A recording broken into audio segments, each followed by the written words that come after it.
Telephonic মেসেজের মাধ্যমে সে গাড়ির মালিকের কাছে, যার নামে রেজিস্ট্রেশন, তার কাছে সেই মেসেজ পৌঁছে যাবে।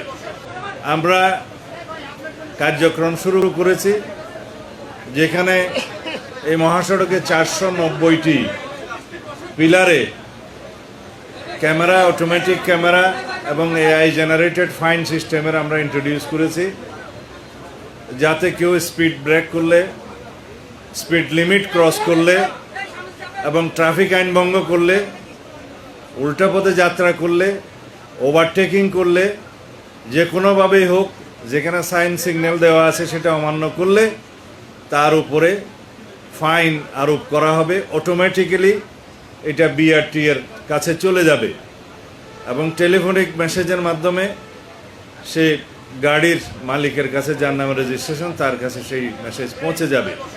ইচ্ছা করলে মোবাইল সিস্টেমে, মনিটারি মোবাইল ফিনান্সিয়াল সিস্টেমের মাধ্যমে গাড়ির মালিক সেই ফাইন আদায় করতে পারবেন।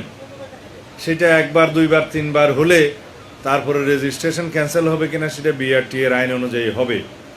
আমরা আশা করি এই বিষয়ে জনসচেতনতা আরও বেশি বৃদ্ধির লক্ষ্যে হাইওয়ে পুলিশ এবং বাংলাদেশ পুলিশ পত্রিকার মাধ্যমে, সোশ্যাল সামাজিক যোগাযোগ মিডিয়াতে এবং বিভিন্ন মাধ্যমে সেটা আরও বেশি প্রচারণা দেবেন, যাতে জনগণ জানতে পারে, সচেতন হয়।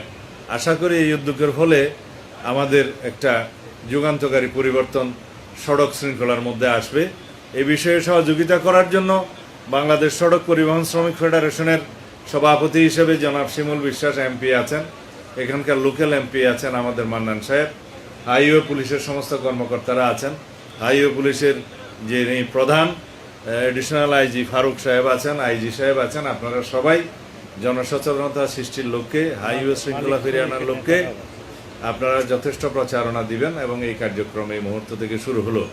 মালিক ফেডারেশনের সভাপতি আছে, সেক্রেটারি আছে, দুঃখিত আমি বেশি দূরে দাঁড়াতে খেয়াল করি।